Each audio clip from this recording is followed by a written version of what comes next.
สบายดีท่านผู้ชมที่เคารพตอนหาท่านผู้ชมเข้าสู่การรายงานข่าวเช้าอันวันใหม่จากห้องข่าวโทรภาพแห่งชาติข่าวเช้าประจำวันพฤหัสวันที่23กรกฎาคม2026ข่าวพักนี้พบกับโฆษกพลงานสุริพงษ์ในการนำเสนอข่าวพักเช้าและเช่นเคยมีหลายข่าวมานำเสนอมีทั้งข่าวภายในข่าวต่างประเทศพร้อมด้วยข่าวกีฬาสำหรับข่าวภายในประเทศมีข่าวเกี่ยวกับการเคลื่อนไหวของสหายเลขาธิการใหญ่คณะบริหารงานศูนย์กลางภาคประธานประเทศท่านได้เคลื่อนไหวเฮ็ดเวียกอยู่ทางเมืองวังเวียงแขวงเวียงจันทร์ในนี้ก็ได้มีการพบปะอบรมกับบรรดาพนักงานลักแหล่งพร้อมด้วยกันนั้นก็ยังมีข่าวเกี่ยวกับท่านนายกรัฐมนตรีสนไซสิพันดอนพร้อมด้วยคณะก็ได้เคลื่อนไหวเยี่ยมยามติดตามเบิงโครงการพลังงานแสงตะเวน100 เมกะวัตต์อยู่ที่บ้านทาสโนและบ้านบึงทะเลพร้อมกับบ้าน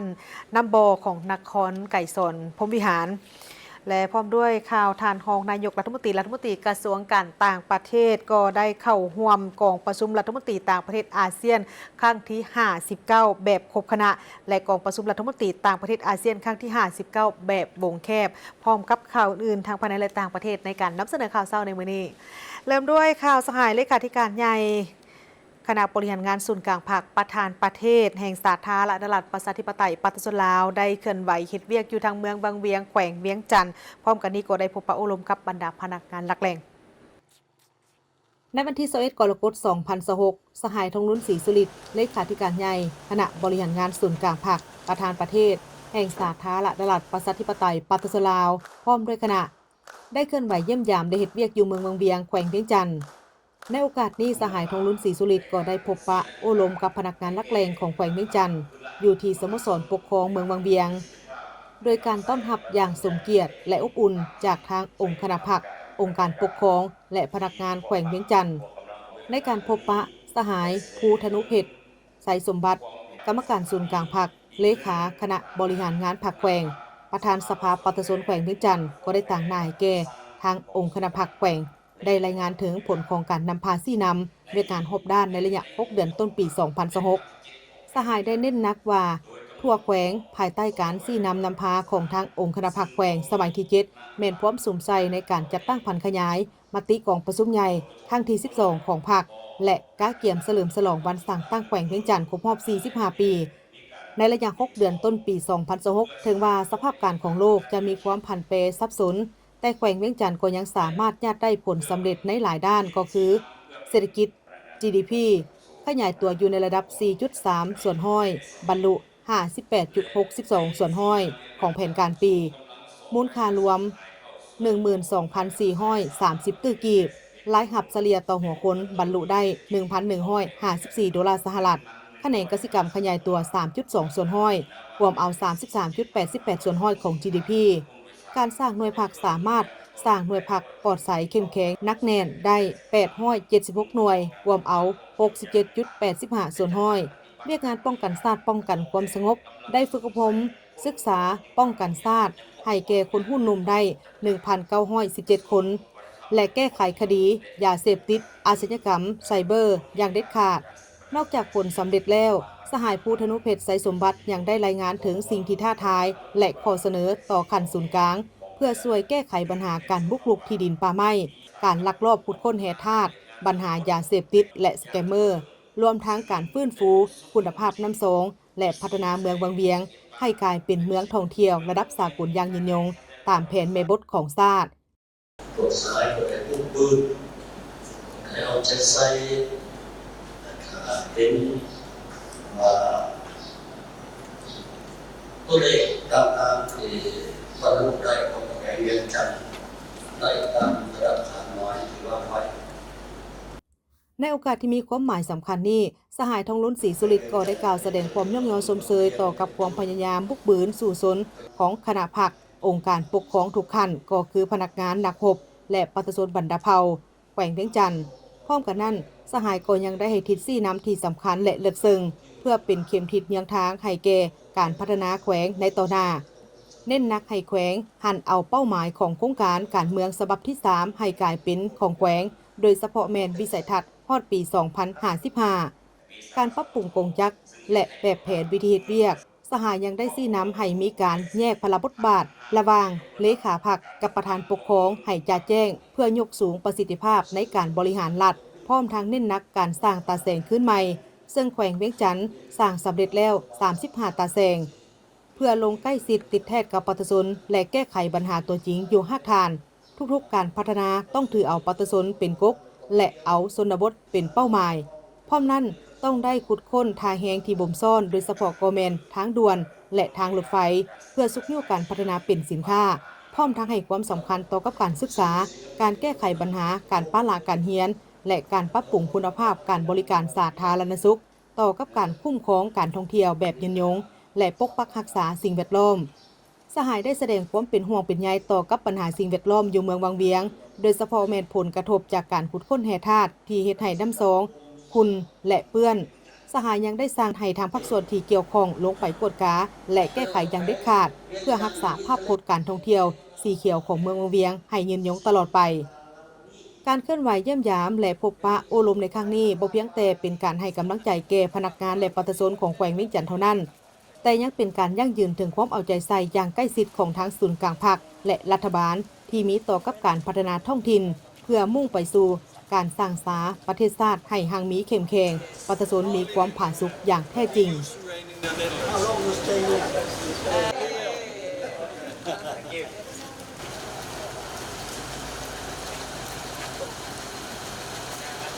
ท่านสอนไซศรีพันดอนนายกรัฐมนตรีพร้อมด้วยคณะได้เคลื่อนไหว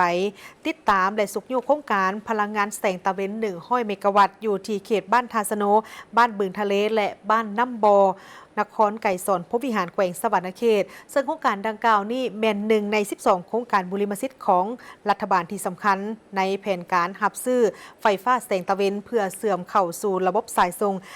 115 กิโลโวลต์อยู่ของทางรัฐวิสาหกิจไฟฟ้าลาวในวันที่21 กรกฎาคม 2026 ท่านสนไซศรีพันดอนนายกรัฐมนตรีพร้อมด้วยท่านรัฐมนตรีรองรัฐมนตรีกระทรวงองค์การที่เกี่ยวข้องได้เคลื่อนไหวติดตามและสุกยู่โครงการพลังงานแสงตะเวน100 เมกะวัตต์อยู่เขตบ้านทาสโนบ้านบึงทะเลและบ้านน้ำบอนครไก่สอนพบวิหารแขวงสวรรณเขตมีท่านเลขาพรรคแขวงประธานสภาประชาชนแขวงสวรรณเขตพร้อมด้วยคณะนำของแขวงคณะบริหารงานกลุ่มบริษัทผู้พัฒนาโครงการและภาคส่วนที่เกี่ยวข้องเข้าร่วมในโอกาสนี้ผู้ต่างหน้าโครงการพลังงานแสงตะเวน100 เมกะวัตต์ได้รายงานให้ทราบว่าโครงการพลังงานแสงตะเวน100 เมกะวัตต์เป็นหนึ่งใน12โครงการบุริมสิทธิ์ที่สำคัญของรัฐบาลในแผนการหับซื้อไฟฟ้าแสงตะเวนเสื่อมเข้ากับระบบสายส่ง115 กิโลโวลต์ของรัฐวิสาหกิจไฟฟ้าลาวมีกำลังการติดตั้งทั่วประเทศ650 เมกะวัตต์โครงการดังกล่าวแม้นเป็นการหันเปลี่ยนสู่พลังงานทดแทนที่สะอาดเป็นมิตรกับสิ่งแวดล้อมและบ่มีผลกระทบต่อดินและป่าไม้เพียงแต่เขตติดตั้งแผงพลังงานซึ่งสามารถฟื้นฟูกลับมานำใช้ได้ตามธรรมชาติหลังสิ้นสุดโครงการมีเนื้อที่ประมาณ158 เฮกตาร์ห่างจากเทศบาลนครไก่สนพบวิหารประมาณ13 กิโลเมตรโครงการนี้ถูกพัฒนาโดยบริษัทของคนลาวห้อยสนห้อยโดยแม่นกลุ่มบริษัทคูนไซพัฒนาก่อสร้างจำกัดเป็นผู้สนองทุนบริษัทลาวพัฒนากรีนอินเนอร์จีจำกัดเป็นผู้พัฒนาโครงการและบริษัทอมตะเอนจิเนียริ่งจำกัดเป็นผู้รับเหมาหลักโครงการก่อสร้างสายส่งไฟฟ้าแรงสูง115 กิโลโวลต์มีความยาว7 กิโลเมตรเชื่อมต่อเข้ากับสถานีไฟฟ้าปากบ่อเมื่อก่อสร้างสำเร็จจะสามารถผลิตไฟฟ้าได้100 เมกะวัตต์เพื่อสนองให้แก่การสมใช้ภายในท้องถิ่นและส่งขายเข้าระบบในโอกาสเดียวกันท่านนายกรัฐมนตรีก็ได้แสดงความสมเชยพร้อมทั้งได้ทิศชี้นำบางจุดเป็นต้นคอมเมนต์โครงการดังกล่าวบ่ให้แตะต้องเนื้อที่ดินกสิกรรมของประชาชนปัญหาที่ต้องเอาใจใส่เป็นพิเศษแม่นต้องบ่ให้กระทบหรือแตะต้องถึงเนื้อที่ดินกสิกรรมของประชาชนอย่างเด็ดขาดเพราะเป็นบ่อนที่ผลิตเสบียงอาหารที่สำคัญของท้องถิ่นส่งเสริมการผลิตและนำใช้แผงโซลาร์เซลล์ภายในเพื่อสุกยู่และส่งเสริมผลิตภัณฑ์ภายในประเทศให้บรรดาบริษัทพัฒนาเอาใจใส่นำใช้แผงโซลาร์เซลล์ที่ผลิตอยู่ภายในสาธารณรัฐประชาธิปไตยประชาชนลาวติดพันกับโครงการไฟฟ้าแสงตะเวนต้องให้มีการปลูกหญ้าเลี้ยงสัตว์ในโครงการเพื่อเกิดการนำใช้ที่ดินแบบผสมผสานและหมุนใช้พื้นที่ให้เกิดประโยชน์สูงสุดร่วมมือพัฒนาชุมชนจัดสรรอาชีพที่ดินและพื้นฐานโครงสร้างรัฐบาลมีนโยบายให้บริษัทต้องได้เข้าร่วมพัฒนาชุมชนเพื่อช่วยพัฒนาพื้นฐานโครงสร้างสมทบกับองค์การปกครองแขวงและท้องถิ่นสร้างเป็นโครงการพัฒนาชุมชนนำไส้ดินให้เกิดประโยชน์สูงสุดแก่ชุมชนจัดสรรอาชีพจัดสรรที่ดินและสร้างวิกฤตการทำให้ประชาชน พร้อมเดียวกันนี้ท่านสนไซศรีพดลนายกรัฐมนตรีพร้อมด้วยคณะก็ได้ลงไปเยี่ยมยามและเฮ็ดเวียกอยู่ที่ตะแสงดงทาของเมืองอุทุมพรแขวงสะหวรรณเขตพร้อมกันนั้นท่านก็ยังได้มอบทุนการพัฒนาและเครื่องอุปโภคบริโภคพร้อมกับแนวพันธุ์ข้าวเพื่อช่วยเหลือประชาชนและก็นำไปหมุนไส้เข้าในเวียกงานและก็แจกจ่ายให้กับบรรดาทางภาคส่วนที่เกี่ยวข้องเติมอีกในวันที่21กรกฎาคม2026ท่านสนไซศรีพันดอนกรรมการกรมการเมืองศูนย์กลางภาคนายกรัฐมนตรีแห่งสาธารณรัฐประชาธิปไตยประชาชนลาวพร้อมด้วยบรรดารัฐมนตรีกระทรวงโดยมีท่านบุญโจมอุบลประเสริฐกรรมการศูนย์กลางภาคเลขาพรรคแขวงสะหวรรณเขตและการน้ำแขวงภายในการที่เกี่ยวข้องร่วมนำพาท่านนายกรัฐมนตรีลงเยี่ยมยามและเฮ็ดเวียกอยู่ตะแสงดงทาเมืองอุทุมพรโอกาสนี้ท่านสุดใจมณีบดประธานคณะกรรมการปกครองตะแสงดงทาได้รายงานว่าตะแสงดงทาเป็นตะแสงทับอิฐของเมืองอุทุมพรที่ได้ถูกสร้างตั้งขึ้นในวันที่6พฤษภาคม2026รวมมี12บ้าน 2,545 หลังคาเรือนมีพลเมือง 13,671 คนพื้นที่ส่วนใหญ่แม่นทงเพียงและป่าไม้มีความเหมาะสมในการผลิตกสิกรรมเป็นสินค้าโดยเฉพาะก็แม่นการปลูกอ้อยยางพาราการปลูกฝังเลี้ยงสัตว์ทั้งมีสถานที่ท่องเที่ยวทางวัฒนธรรมประวัติศาสตร์และโครงการชลเกษตรห้วยทาฮาวที่กำลังก่อสร้าง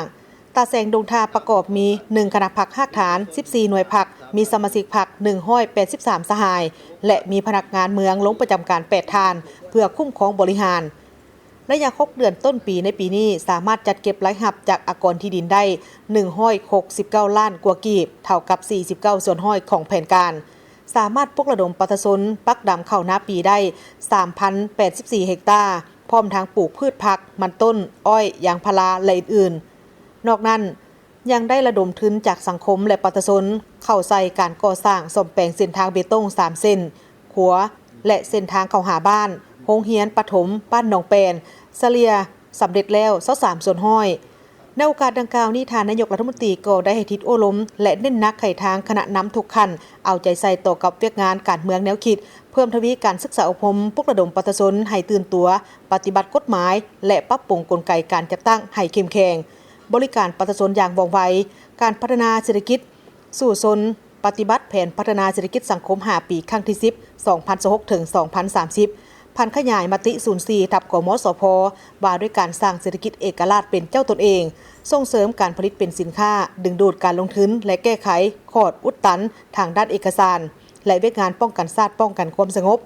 เพิ่มทวีการแก้ไขปัญหายาเสพติดการค้าขายเถื่อนการลักทรัพย์และมิจฉาชีพออนไลน์การนำเมืองต้องเป็นแบบอย่างในการยกสูงความรับผิดชอบและแก้ไขข้อบกพร่องอย่างเข้มงวดในตอนท้ายท่านนายกรัฐมนตรีก็ได้มอบทุนพัฒนาเครื่องอุปโภคบริโภคและแนวพันธุ์ข้าวเพื่อช่วยเหลือประชาชนนำไปหมุนไส้เข้าในเวียกและแจกจ่ายให้กับทางภาคส่วนที่เกี่ยวข้องต่อไปจากนั้นคณะก็ได้เดินทางไปเยี่ยมยามโครงการชลประทานและชลเกษตรห้วยทาฮาวและยะ2อยู่ที่บ้านนาคำเพื่อเยี่ยมยามถึงความคืบหน้าในการก่อสร้างของโครงการนอกจากนี้ท่านรองนายกรัฐมนตรีกระทรวงการต่างประเทศก็ได้พบปะ2ฝ่ายกับทางรัฐมนตรีต่างประเทศรัสเซียโดยจะสืบต่อในการสุกยู่การร่วมมือกันในบรรดาโครงเขตที่2ฝ่ายนั้นมีทางแหงเส้นว่าทางด้านเศรษฐกิจการค้าการลงทุนพลังงานการศึกษาวัฒนธรรมการท่องเที่ยวและเวียกงานป้องกันชาติป้องกันความสงบในวันที่21กรกฎาคม2026ได้โอกาสที่เข้าร่วมกองประชุมรัฐมนตรีต่างประเทศอาเซียนครั้งที่59และบรรดากองประชุมปิ่นอ้อมที่นครหลวงมะนิลาสาธารณรัฐฟิลิปปินส์ท่านท้องสวรรค์ผู้วิหารรองนายกรัฐมนตรีกระทรวงการต่างประเทศแห่งสาธารณรัฐประชาธิปไตยประชาชนลาวได้พบปะ2ฝ่ายกับท่านเซอร์เกย์ลาวารอฟรัฐมนตรีกระทรวงการต่างประเทศแห่งสหพันธ์รัสเซียในการพบปะ2ฝ่ายได้แสดงความปิติยินดีและตีราคาสูงต่อการพบปะอย่างเป็นประจำในโอกาสที่เข้าร่วมกองประชุมภาคพื้นและสากลได้กลายเป็นประเพณีที่ปฏิบัติที่สำคัญในการหัดแน่นสายผูกพันมิตรภาพอันเป็นมูลเสื่อความเสื่อใจและการเพิ่มทวีการร่วมมือบนพื้นฐานคู่ร่วมมือยุทธศาสตร์ลาวรัสเซียพร้อมนี้ทั้ง2ฝ่ายยังได้มีการทบทวนคืนและแสดงความพึงพอใจต่อกับมากผลของการร่วมมือของทั้ง2ฝ่ายและหลายฝ่ายในระยะที่ผ่านมาที่ได้รับการเพิ่มทวีอย่างต่อเนื่อง พร้อมทั้งเห็นดีเป็นเอกภาพที่จะสืบต่อสุขยู่การร่วมมือในบรรดาโครงเขตที่สองฝ่ายมีทางแหงให้ปรากฏผลเป็นรูปธรรมยิ่งขึ้นเป็นต้นแมนด้านเศรษฐกิจการค้าการลงทุนพลังงานการศึกษาวัฒนธรรมการท่องเที่ยวเรียกงานป้องกันชาติป้องกันความสงบและโครงเขตอื่นๆเพื่อผลประโยชน์ร่วมกันของประชาชนสองชาติลาวรัสเซียพร้อมนั้นสองฝ่ายยังได้แลกเปลี่ยนทัศนะเกี่ยวกับสภาพการที่พ้นเด่นในภาคพื้นและสากลที่สองฝ่ายให้ความสนใจร่วมกันพร้อมทั้งยืนยันคืนจะสืบต่อสนับสนุนและร่วมมือกันอย่างใกล้ชิดในเวทีภาคพื้นและสากลเพื่อประกอบส่วนเข้าในการส่งเสริมสันติภาพเสถียรภาพและการพัฒนาในทั่วโลกเคียงคู่กันนี้สองฝ่ายยังได้ตีราคาสูงต่อกับหมากผลการร่วมมือในขอบอาเซียนรัสเซียในระยะที่ผ่านมาพร้อมเดียวกันนี้ในมื้อวันที่21กรกฎาคม2026นี้ท่านรองนายกรัฐมนตรีกระทรวงการต่างประเทศก็ได้พบปะกับรัฐมนตรีการต่างประเทศแห่งประเทศบรูไนดารุสลามในโอกาสที่ได้เข้าร่วมกองประชุมรัฐมนตรีต่างประเทศอาเซียนครั้งที่59และบรรดากองประชุมที่เกี่ยวข้องในโอกาสนี้ทานท้องสวรรค์พรหมวิหารได้แสดงความสมเสริญมายังสมเด็จเจ้าชายอับดุลมาตินโบเกียที่ได้รับการแต่งตั้งให้ดำรงตำแหน่งเป็นรัฐมนตรีกระทรวงการต่างประเทศแห่งบรูไนดารุสลามพร้อมทั้งได้เสื้อเชิญสมเด็จเจ้าชายอับดุลมาตินโบเกีย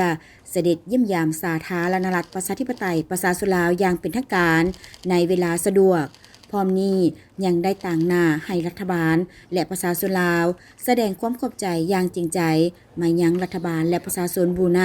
ที่ให้การร่วมมือและสนับสนุนสาธารณรัฐประชาธิปไตยประชาชนลาวในผ่านมาโดยเฉพาะในการพัฒนาทรัพยากรมนุษย์และอื่นๆรวมถึงการสนับสนุนการเป็นประธานอาเซียนของสาธารณรัฐประชาธิปไตยประชาชนลาวในปี2024พร้อมนี้สองฝ่ายได้ตีราคาสูงต่อสายพัวพันมิตรภาพและการร่วมมืออันดีงามระหว่างสองประเทศที่ได้รับการพัฒนาและส่งเสริมให้ขยายตัวตลอดระยะ3 ทศวรรษกว่านับตั้งแต่สองประเทศได้สร้างตั้งสายพัวพันการทูตน้ำกันในปี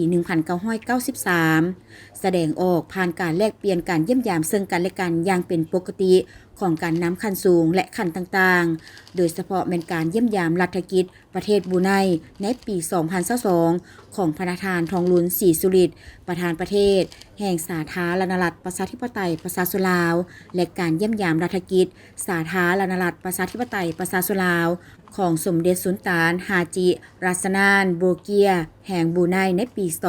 2023 เพื่อเฉลิมฉลองครบรอบ 30 ปี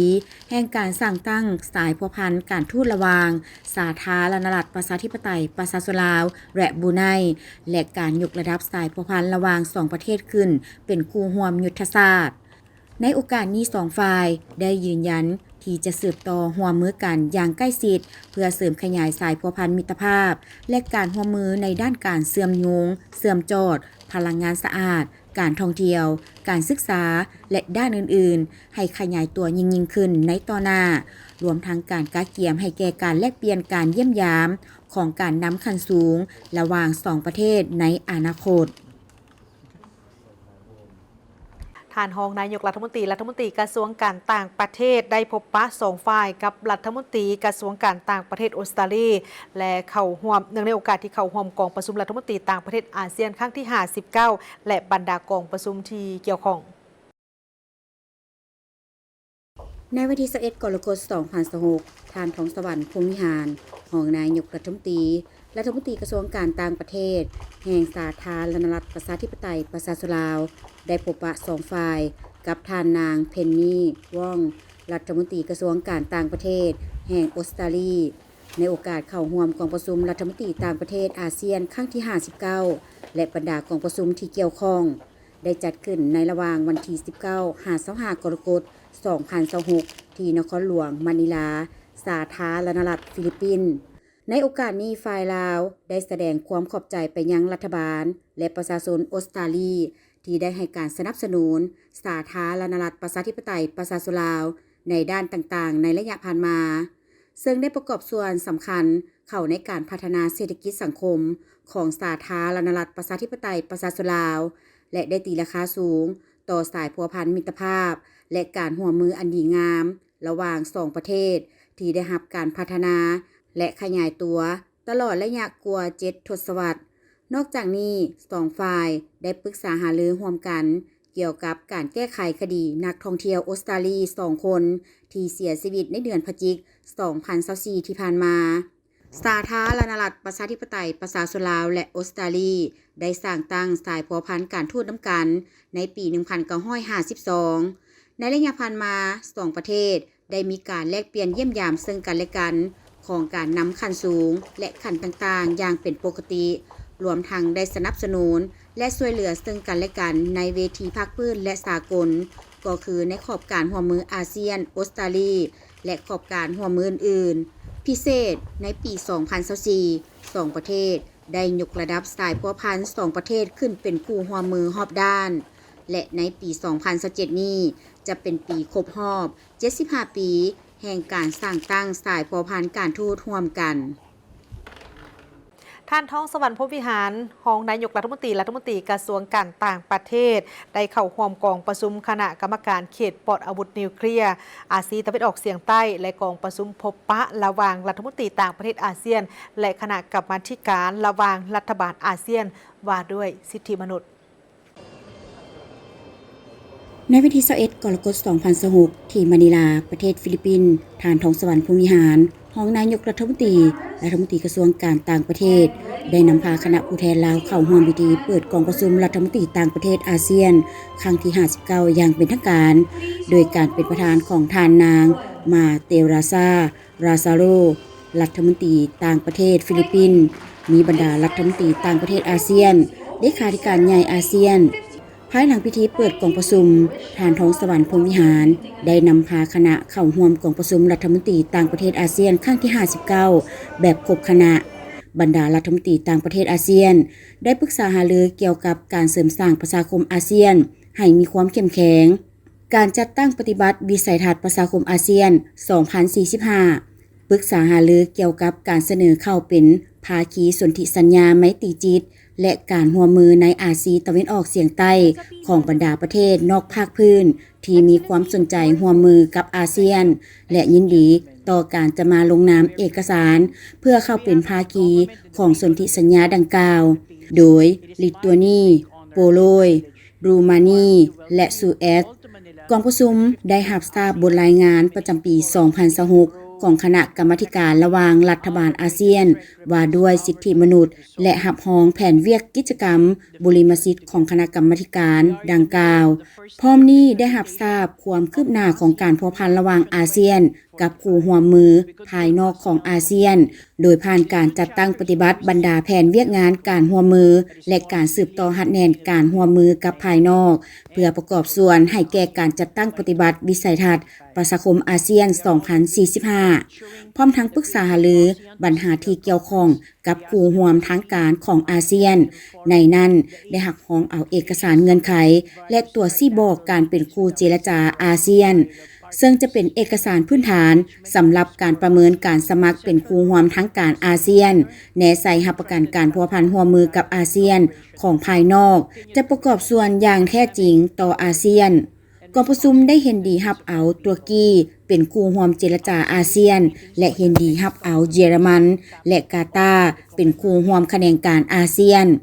สาธารณรัฐประชาธิปไตยประชาชนลาวในนามประเทศประสานงานการพัวพันร่วมมืออาเซียนแคนาดาได้รายงานให้กองประชุมรับทราบความคืบหน้าการพัวพันร่วมมืออาเซียนแคนาดาโดยเฉพาะการสร้างแผนปฏิบัติงานอาเซียนแคนาดาฉบับใหม่ 2026-2030พร้อมนี้กองประชุมได้รับห้องเอาแถลงการร่วมของกองประชุมรัฐมนตรีต่างประเทศอาเซียนครั้งที่ 59แถลงการรัฐมนตรีต่างประเทศอาเซียนเกี่ยวกับสภาพการที่กำลังผันแปรในตะวันออกกลางและบรรดาเอกสารผลกองประชุมที่เกี่ยวข้องจำนวนหนึ่งกองประชุมรัฐมนตรีต่างประเทศอาเซียนครั้งที่ 59แบบวงแคบได้ปรึกษาหารือผลการจัดตั้งปฏิบัติเอกสารทบทวน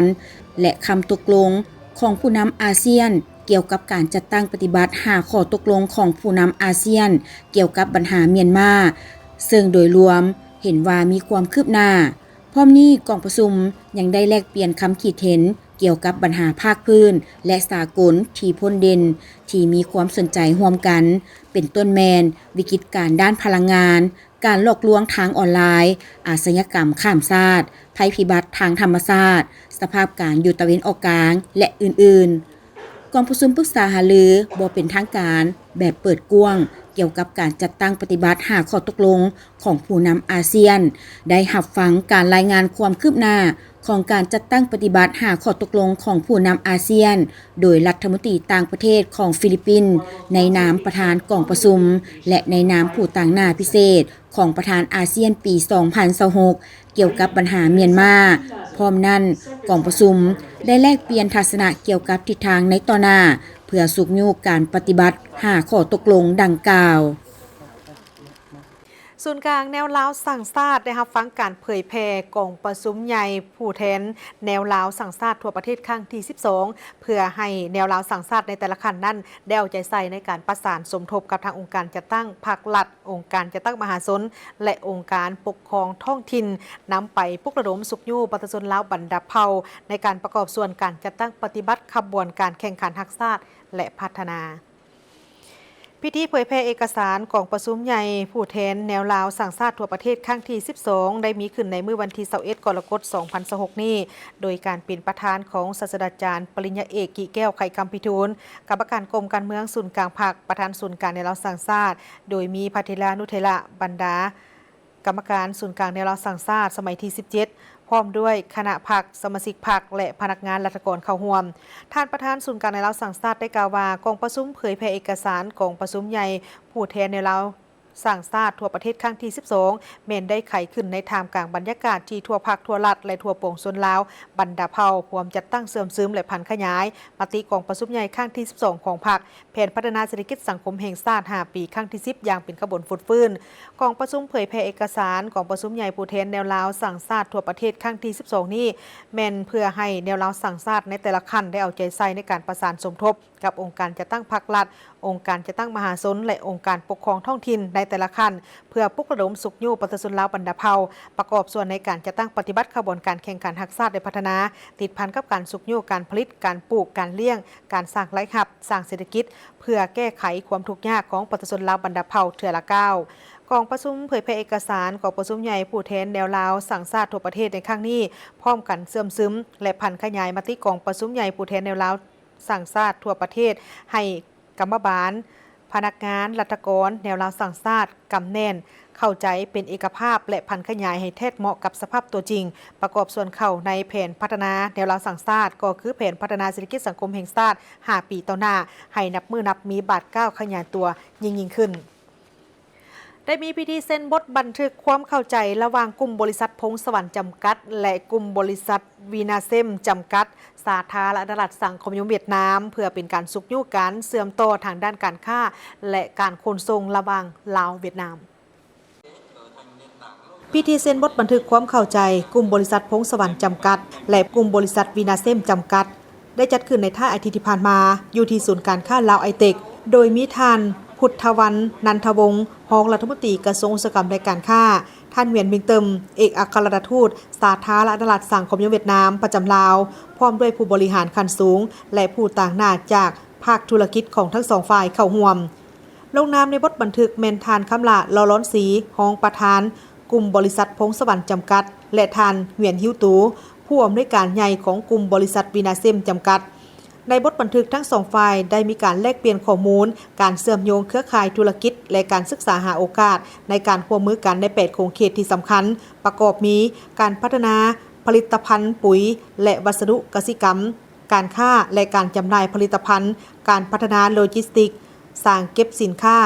และการเขียนทายสินค้าการสนองสารเคมีพื้นฐานและสารเคมีอุตสาหกรรมผลิตภัณฑ์ยางพาราเคมีไฟฟ้าและผลิตภัณฑ์พลังงานสินค้าอุปโภคบริโภคและการร่วมมือพัฒนากสิกรรมในโครงเขตกสิกรรมทั้งสองฝ่ายจะร่วมกันในการศึกษาความเป็นไปได้ในการนำเข้าและจัดจำหน่ายปุ๋ยคุณภาพสูงของวีนาเซมโดยควบคู่กับการประเมินสำรวจความต้องการของตลาดการสาธิตและการฝึกอบรมเทคนิคและการให้คำปรึกษาแก่ชาวเกษตรกรเพื่อยกระดับผลผลิตกสิกรรมในสาธารณรัฐประชาธิปไตยประชาชนลาวซึ่งเป็นอีกหนึ่งบาทเก้าที่สำคัญในการยกระดับความร่วมมือระหว่างกลุ่มบริษัทพงสวรรค์จำกัดและกลุ่มบริษัทวีนาเซมจำกัด จะเป็นพื้นฐานสำคัญในการพัฒนาธุรกิจขยายตลาดส่งเสริมการค้าและสร้างประโยชน์ร่วมกันอย่างยืนยงระหว่างสาธารณรัฐประชาธิปไตยประชาชนลาวและสาธารณรัฐสังคมนิยมเวียดนามผ่านมาทั้งสองฝ่ายได้มีการร่วมมือกันต่างหน้าการร่วมมือแม่นบริษัท APT เป็นบริษัทในเครือของกลุ่มบริษัทพงศวรรค์จำกัดและบริษัทบินเดียนที่เป็นบริษัทในเครือของกลุ่มบริษัทวีนาเซมจำกัดได้มีการร่วมมือกันนำเข้าจัดจำหน่ายปุ๋ยและได้ผลตอบรับเป็นอย่างดีเพื่อเป็นการขยายความสำเร็จพร้อมทั้งสืบต่อทั้งสองฝ่ายจึงได้มีการตกลงเห็นดีร่วมกันในการเซ็นบทบันทึกความเข้าใจเพื่อร่วมมือกันอย่างเป็นทางการในครั้งนี้มาเบิ่งข่าวการนำใช้ระบบลงทะเบียนออนไลน์ซึ่งก็ถือได้ว่าเป็นอีก1 บาท 9ในการนำเอาเทคโนโลยีดิจิตอลมาพัฒนาเกี่ยวกับเรื่องงานทางด้านการศึกษาทางนี้ก็เพื่อเป็นการอำนวยความสะดวกให้แก่บรรดานักเรียนนักศึกษาในทั่วประเทศในการสมัครเข้าศึกษาต่อในระดับมหาวิทยาลัยโดยเฉพาะก็แม่นมหาวิทยาลัยแห่งชาตินับตั้งแต่มื้อเปิดให้สมัครทางออนไลน์เริ่มตั้งแต่วันที่6กรกฎาคมมาจนฮอดวันที่21กรกฎาคมนี้มีผู้ที่สมัครเข้าทางออนไลน์สมัครเข้าสอบสิ่งนี้จำนวน 6,229 คนถ้าว่าเทียบใส่ในระยะที่ผ่านมาถือว่าเพิ่มขึ้นถึง2 เท่าภายหลังจากมหาวิทยาลัยแห่งชาติได้เปิดให้นักเรียนลงทะเบียนสมัครสอบสิ่งผ่านระบบออนไลน์เพื่ออำนวยความสะดวกและลดผ่อนขั้นตอนในการสมัครมีความสะดวกประหยัดเวลาและค่าใช้จ่ายในการเดินทางนอกจากนี้การสมัครลงทะเบียนผ่านระบบออนไลน์นักเรียนสามารถสมัครได้ด้วยตนเองผ่านทางเว็บไซต์ของมหาวิทยาลัยแห่งชาติหรือระบบที่กำหนดไว้โดยบ่จำเป็นต้องมาเรียนแถวยาวๆอยู่มหาวิทยาลัยแห่งชาติหลังจากสมัครออนไลน์แล้วจะต้องนำเอกสารประกอบการสมัครมายั่งยืนและสำหรับค่าธรรมเนียมพร้อมทั้งหับบัตรเข้าห้องสอบสิ่งที่สโมสรใหญ่มหาวิทยาลัยแห่งชาติตามกำหนดการห้องศาสตราจารย์ปริญญาเอกธนุสรวงศ์ประเสริฐห้องหัวหน้าห้องการวิชาการและคุ้มครองนักศึกษามหาวิทยาลัยแห่งชาติให้ฮู้ว่านับตั้งแต่เปิดให้นักเรียนลงทะเบียนทางออนไลน์แต่วันที่6กรกฎาคม2026มาฮอดวันที่21กรกฎาคม2026มีนักเรียนลงสมัครทางออนไลน์ถึง 6,229 คนถ้าเทียบใส่ปีผ่านมาแม่นเพิ่มขึ้นถึง3 เท่า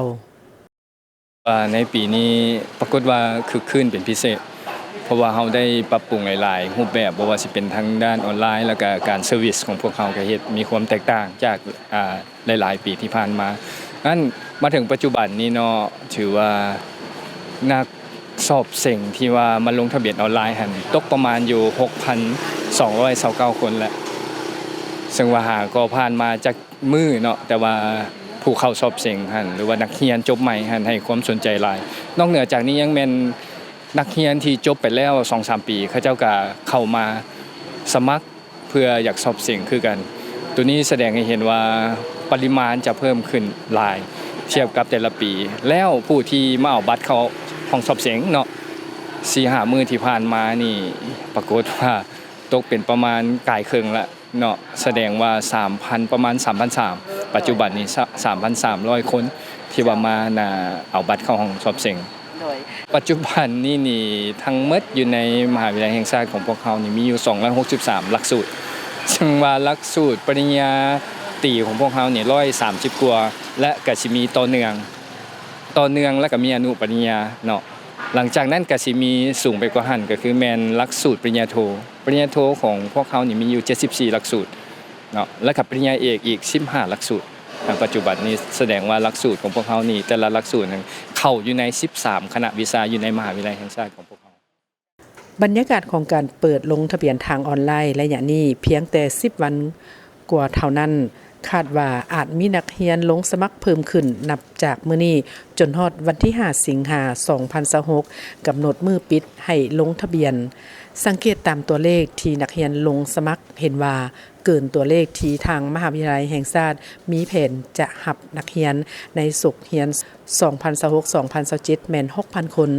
แต่ถึงอย่างใดก็ตามทางมหาวิทยาลัยแห่งชาติเกี่ยมพร้อมเพื่อห้องรับนักเรียนที่ผ่านการสอบสิ่งเพื่อที่จะเข้ามาศึกษาที่มหาวิทยาลัยแห่งชาติได้ประมาณ 7,000 คน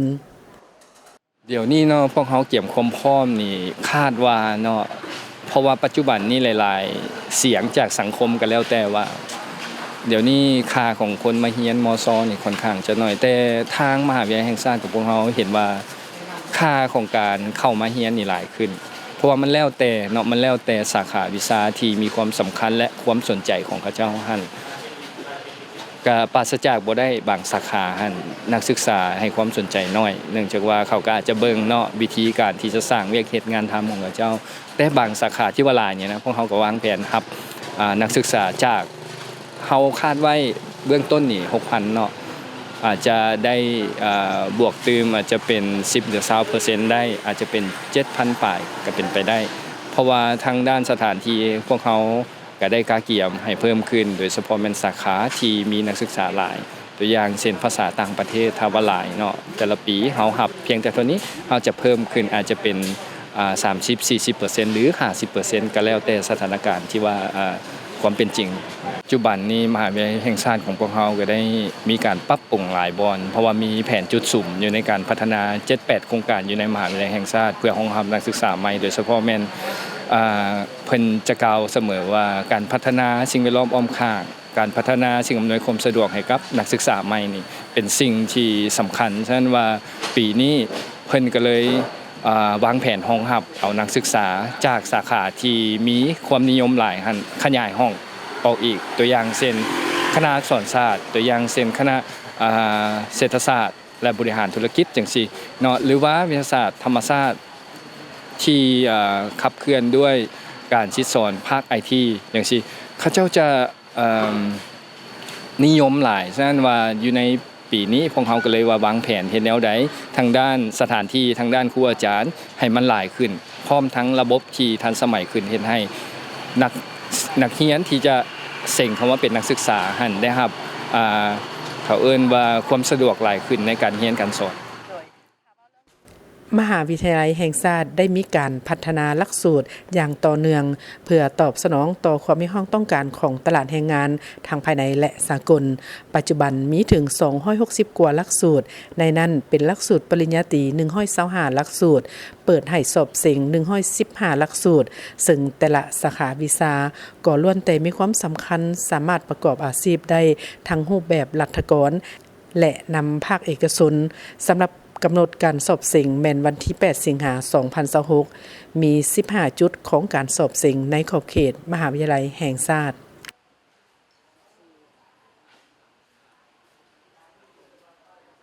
ในวันที่22กรกฎาคม2026นี้ที่นครหลวงวิจันทร์ได้มีกองประชุมเผยแพร่เกี่ยวกับเวียกงานของการปรับตัวเข้ากับการเปลี่ยนแปลงดินฟ้าอากาศในสาธารณรัฐประชาธิปไตยประชาชนลาวเพื่อเป็นการยกระดับเวียกงานของการปรับตัวและการสร้างความทนทานต่อกับการเปลี่ยนแปลงดินฟ้าอากาศเพื่อเสริมสร้างการร่วมมือสุขยู่การร่วมมือก็คือการมีส่วนร่วมระหว่างบรรดาภาคส่วนที่เกี่ยวข้องและเล็งใส่การพัฒนาในเวียกงานของการปรับตัวเข้ากับการเปลี่ยนแปลงสภาพดินฟ้าอากาศของประชุมเผยแพร่เวียกงานปรับตัวเข้ากับการเปลี่ยนแปลงดินฟ้าอากาศในสาธารณรัฐประชาธิปไตยประชาชนลาวเพื่อเป็นการยกระดับเวียกงานของการปรับตัวและสร้างความทนทานต่อกับการเปลี่ยนแปลงดินฟ้าอากาศโดยการเข้าร่วมของท่านนางจันทครบัวละพันธ์รองรัฐมนตรีกระทรวงเกษตรกรรมและสิ่งแวดล้อมท่านนางดักมาสเบอร์หัวหน้าสถาบันเติบโตสีเขียวสากลประจำลาวโดยมีหัวหน้าองค์การสหประชาชาติด้านเคหสถานประจำลาวผู้ต่างหน้าจากกระทรวงและแขนงการภาคส่วนเอกชนสมาคมนักธุรกิจองค์การจัดตั้งทางสังคมสถาบันการศึกษาท่านรองรัฐมนตรีกระทรวงเกษตรกรรมและสิ่งแวดล้อมยังได้มีความเห็นว่าสาธารณรัฐประชาธิปไตยประชาชนลาวกำลังประเสริญกับการเพิ่มขึ้นของอุณหภูมิฝนบ่ตกตามฤดูกาลภัยแห้งแล้งแก่ยาวและภัยน้ำท่วมเกิดมีความรุนแรงและทีขึ้นในระยะ5ปีที่ผ่านมาแม่นได้รับผลกระทบอย่างหนักหน่วงจากภัยธรรมชาติทั้งหมดแม่น236กว่าครั้งมาฮอดปัจจุบันนี้แผนงานแห่งชาติการปรับตัวเข้ากับการเปลี่ยนแปลงดินฟ้าอากาศหรือแผนงานNAP แม่นได้ถือขับพ้องเอาจากทางรัฐบาลแล้วซึ่งเป็นแผนงานในระยะกลางและระยะยาวฮอดปี 2035 นอกจากนี้ยังได้มีการสร้างแผนปรับตัวในระดับท้องถิ่นเพื่อช่วยสร้างความทนทานในโขงเขตชนบทในการพันขยายแผนงานแผนการให้กลายเป็นการจัดตั้งปฏิบัติตัวจริง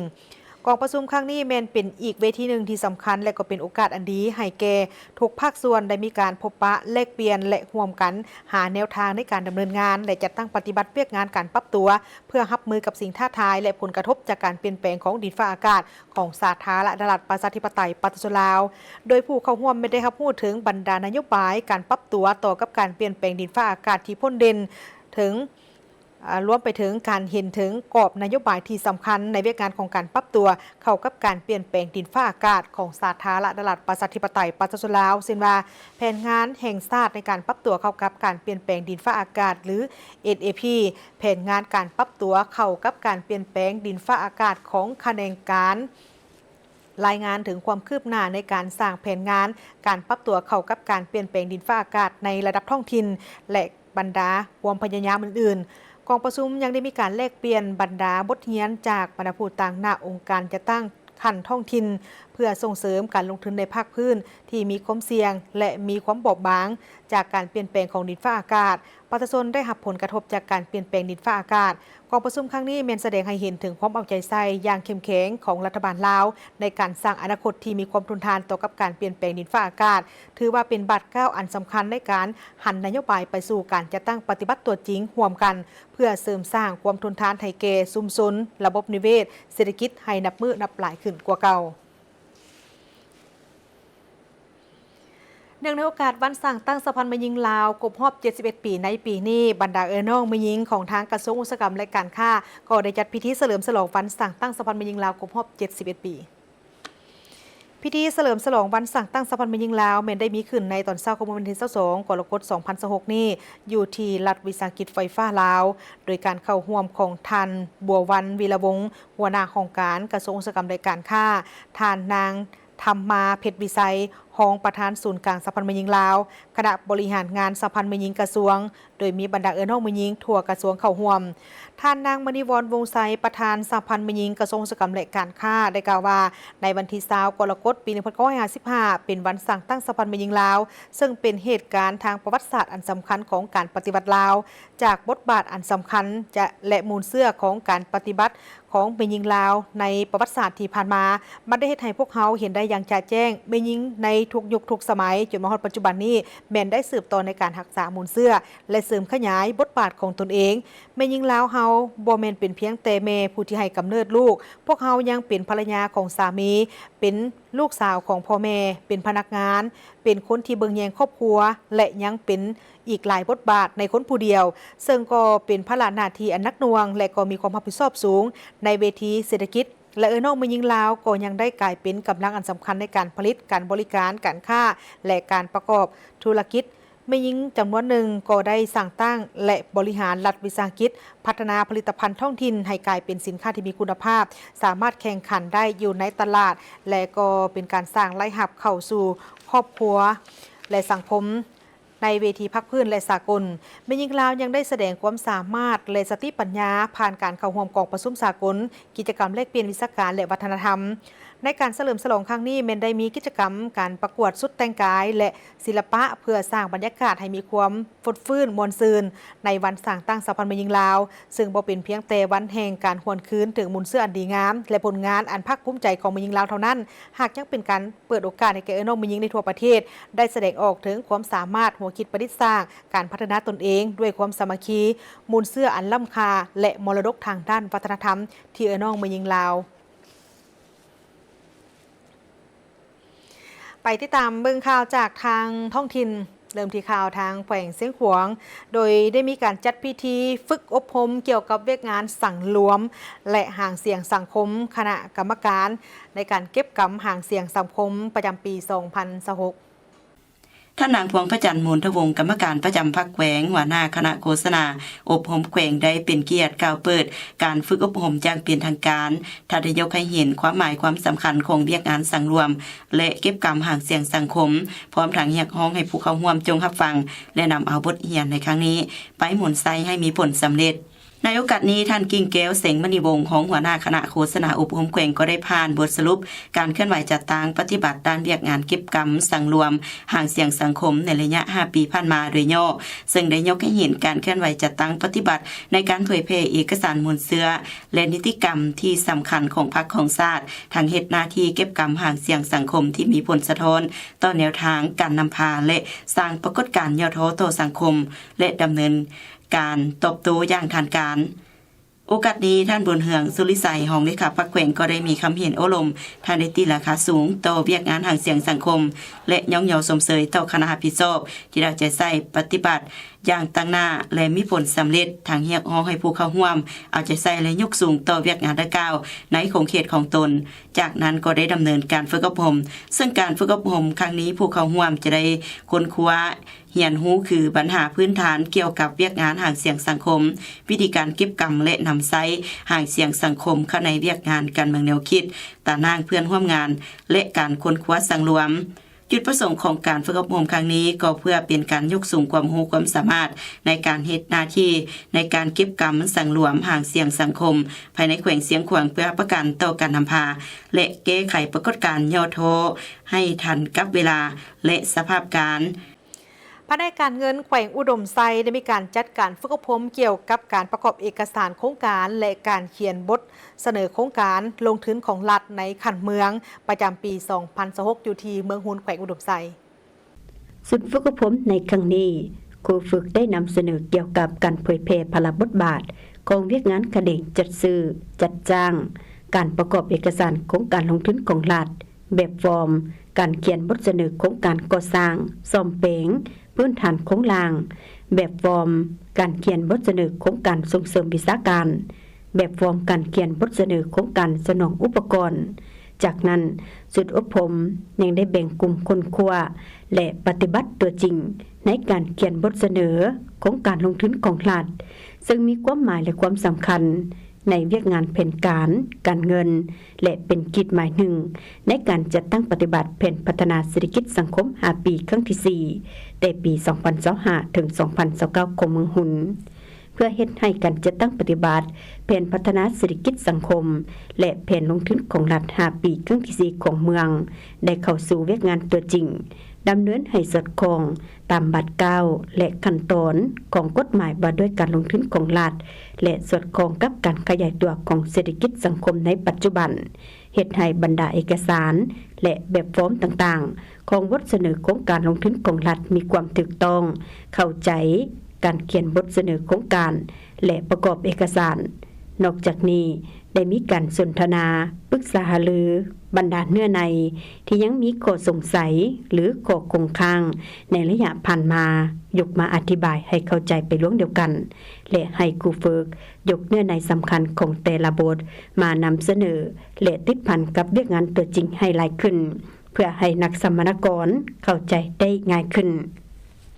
ทั้งหมดนี้คือการรายงานข่าวเศร้าอรุณใหม่จากห้องข่าวโทรภาพแห่งชาติแล้วพบกันได้ใหม่ในการรายงานข่าวภาคต่อไปสุดข่าวภาคนี้โฆษกพร้อมกับทีมข่าวเศร้าลาท่านผู้ชมไปก่อนสบายดี